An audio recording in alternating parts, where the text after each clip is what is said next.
Outdoor Scholars TV presents the Outdoor Scholars Program, educating the next generation on work ethic and conservation to protect our outdoor heritage.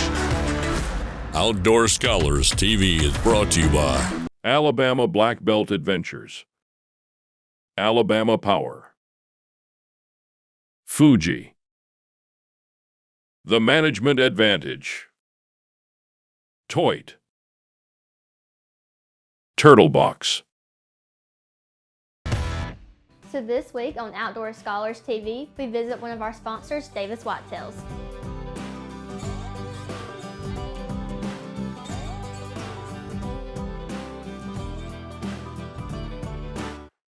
Once we arrived to Davis Whitetails, we talked about lots of different things pertaining to deer farming, from genetics to breedings, what they have to do on a day-to-day basis to care for these animals.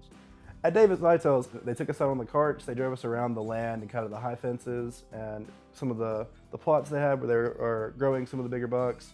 And we got to see a bunch of them real close up. Actually, after we opened the gate at the back of the property, we went in and we got about, I would say 15, 20 feet from two of the biggest bucks I had probably ever seen in my life before they ran off from us. And we were on a cart, so we were making all kinds of noise, and they just really didn't seem that scared of us. So I thought that was pretty interesting. From a biology standpoint, what's so cool about Davis Whitetails is how they lay out and how they plan for their future and future breeding. It's no different than any other animal. They're wanting to take the best male and the best female and put them together to produce the best animals. You know, everything's about antler growth. I mean, there are some phenomenal animals at Davis Whitetails, but they want the biggest and the best. They may want a wide deer. They may want a deer that is clean. And talking about all of that and knowing how it works was very fascinating for our students to learn. The biggest takeaway from the Davis Whitetails trip was I've never seen deer that large, and I didn't know that that was a possibility. They also talked about their hunting preserve and what they do to entertain clients when they come in to hunt at their facilities. So our students got deer farming, they got hunting, they got a good taste of what it takes to be a successful deer breeder.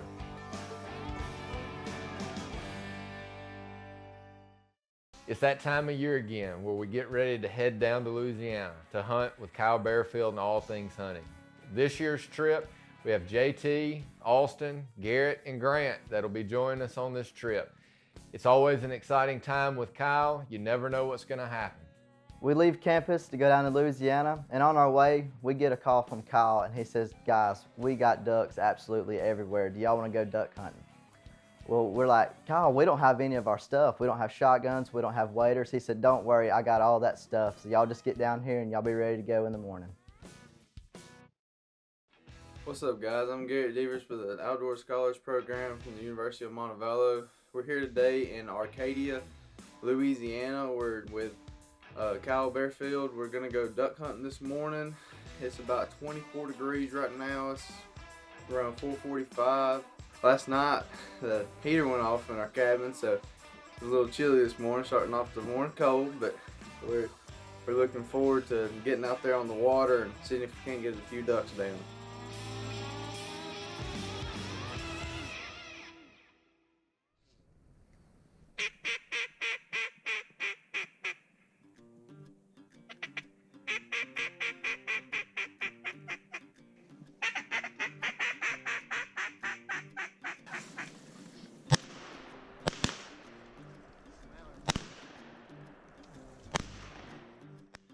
We're down here at Russell Sage Wildlife Management Area, and we had a good little wood duck shoot this morning. As you can see, we were sitting on a canal. We weren't in any flooded timber or anything like that. We were on moving water. We saw a lot of ducks, a lot of big ducks, but couldn't get them to decoy. But these old woodies, they did the job for us this morning. We had a great time, great fellowship. Proud to be an outdoor scholar. As y'all might say, everybody's got some ducks in their hands. But, you know, they didn't kill not one of them, I had to shoot all of them down for them just so they can say they got some limits this morning. They call me Deadeye for a reason. But With our duck hunt, we managed to take 17 wood ducks. We shot a few ducks that morning. I think we ended up killing 11. All in all, in the morning hunt, I think we ended up killing about 18 ducks, wood ducks, and I think I killed probably 5 or 6. I'm not really sure because everybody's shooting at the same time. I'm pretty sure Garrett didn't kill a duck all morning, but that's okay. He still had fun shooting all Kyle's shells. He was down there on the end, kept shooting. He probably shot 2 boxes of shells and didn't cut a feather. So who shot the most ducks that day? We just agreed we all shot the same amount for the sake of not arguing.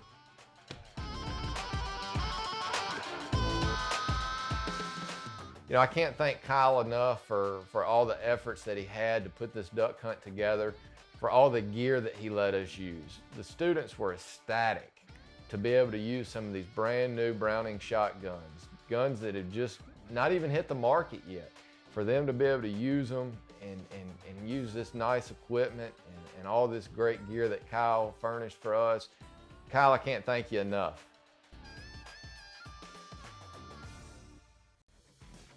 What's up, guys? We're just walking over here to the skinning shed. Just getting familiar with it. We're gonna be back here in about 3 hours. We're gonna stick old Nanny Gigger right quick. We're gonna hang her up here. We're gonna skin her out and get us some back straps. That's what we're gonna do. Yeah, out here in Louisiana, Kyle Bearfield, all things hunting. We're gonna get her done.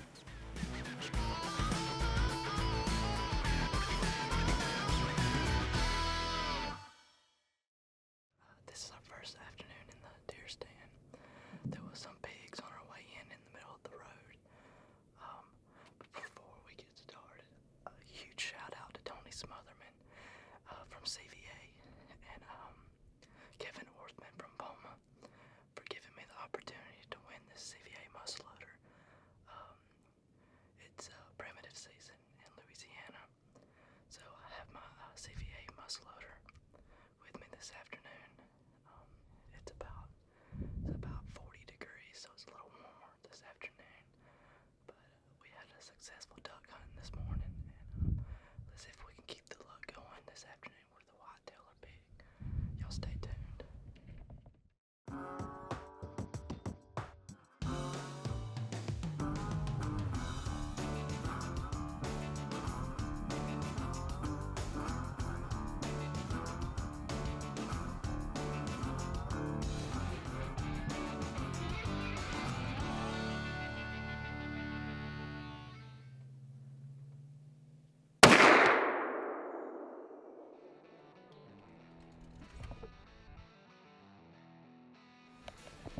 When we was headed to the stand, there was pigs in the road, so he led me out to the shooting house that was, connected to where these pigs were headed. And about 45 minutes after being in the stand, I saw the pigs come out to the left. We saw them in the road. And, I was able to get set up and make a good shot. And she dropped right where she was standing. So, you want to talk about what you showed me? The big killer for the day was a CVA Acura muzzleloader. Huge shout out to Tony Smotherman and Kevin Orthman for giving me the opportunity to win this rifle and Outdoor Scholar of the Year. This is my first pig, so this gun will always have sentimental value to me, and I couldn't have done it without y'all. So big thanks to y'all.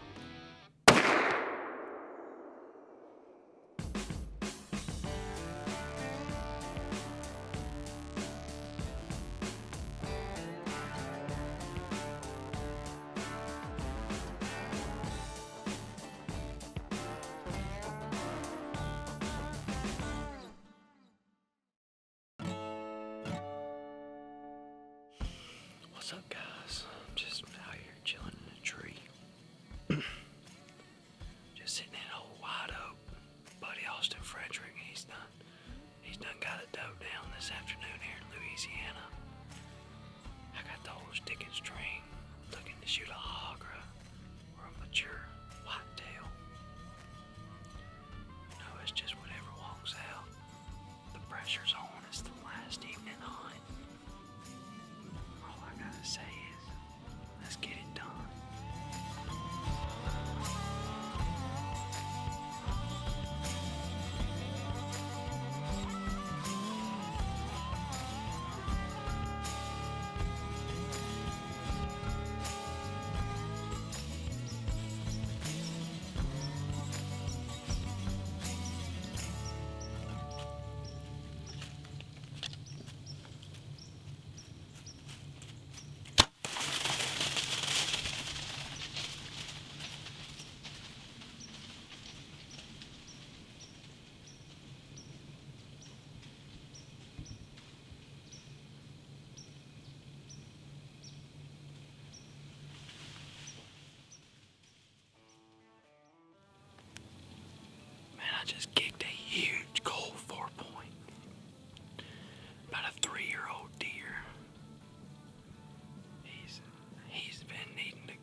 Man, broke off.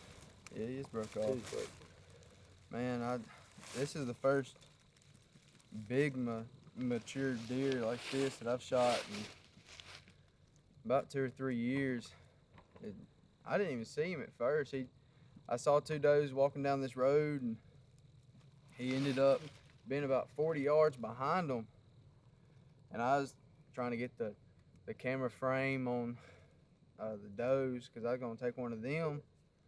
And then he was walking behind them, and I was like, oh crap, there I see horns. And then he got in closer, and I saw that he didn't have any brow tines.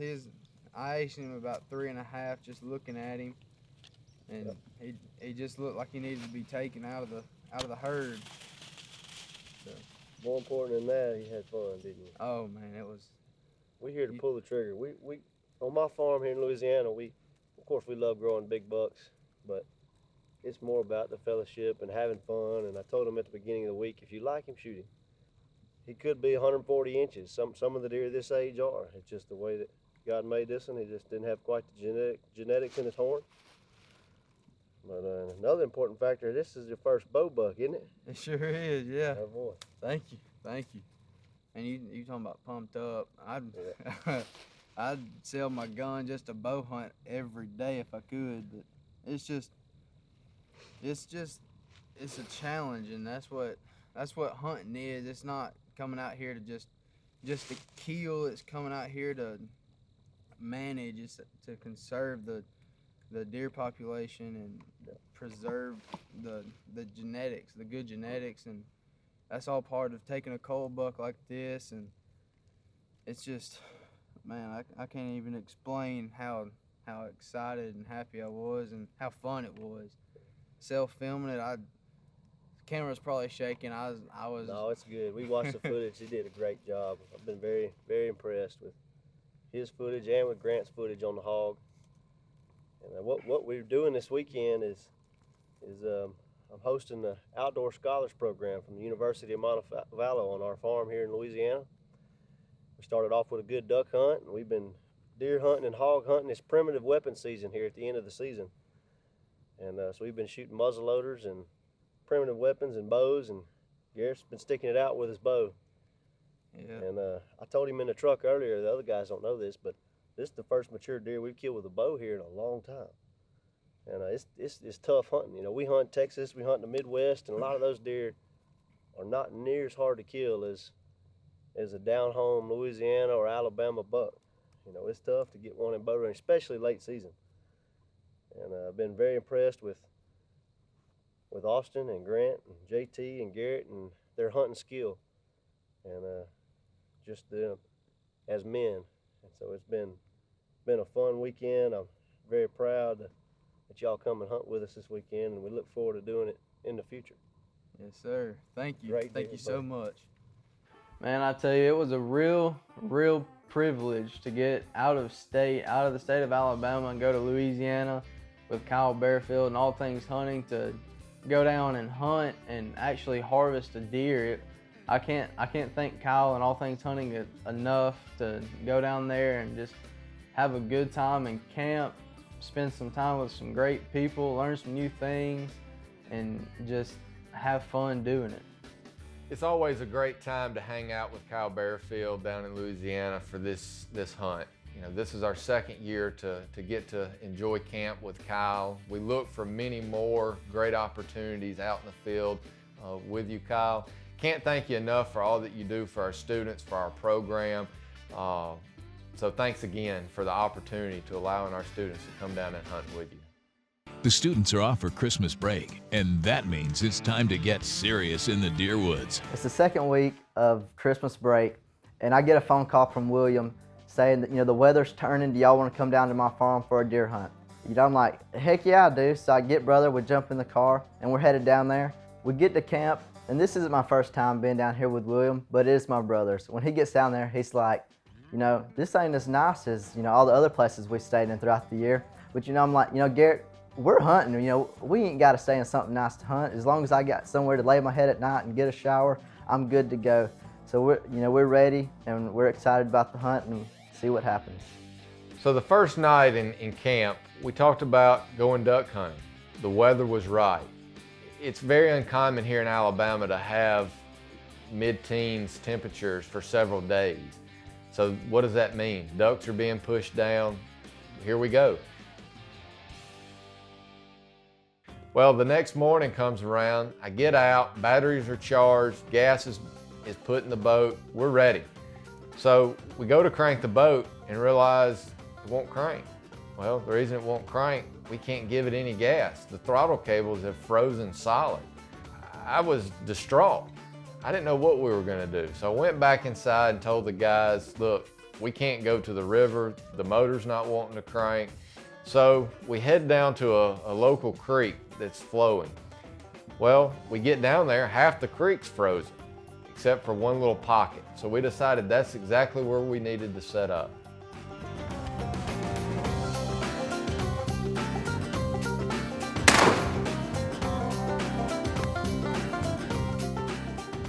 We were only able to manage to kill one wood duck, so it really didn't go as planned.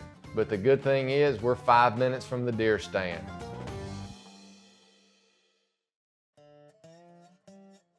It's the last afternoon, and I'm headed out to this shooting house in the cutover that William told me that he's seen a lot of deer sign. Well, I get there, and it's this redneck blind, and this thing is like the Taj Mahal of shooting houses. You know, it's one of the biggest things I've ever seen. I'm self-filming this hunt, and to my right out in the cutover, something catches my eye, and it was 4 does. They shoot across the road. You know, I wasn't able to get one of those, but I could hear something walking back behind me. And before we got there, William said, you know, if it's a buck and they don't have brow tines, to shoot it.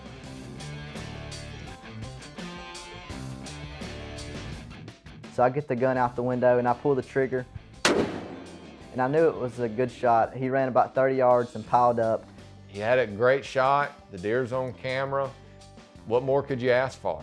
I get out of the stand to go try to find my deer, and I'm excited. This is the first deer that I've got while self-filming on the camera. So, you know, it may have been a 4-point, but this is the hunt that I'll remember the rest of my life. After Grant harvested his buck, he was so excited. This was the first deer of the season for Grant. He hadn't been seeing a lot of deer where he had been hunting, so to get out and just watch deer was exciting. But for him to be able to self-film this hunt, the first time that he's ever filmed a hunt, the first time that he's ever harvested an animal in front of the camera. What a great experience this was for Grant. We're excited that we were able to provide that opportunity for him. Outdoor Scholars TV presents the Outdoor Scholars Program. Educating the next generation on work ethic and conservation to protect our outdoor heritage. Outdoor Scholars TV is brought to you by Alabama Power, Alabama Black Belt Adventures, The Management Advantage, Walter Craig, the Sportsman's Headquarters, The Wildlife Group. If you would like to become a sponsor for the show, please reach out to Steve Long. If you would like to apply to the Outdoor Scholars Program, be sure to apply online at outdoorscholars.montebello.edu.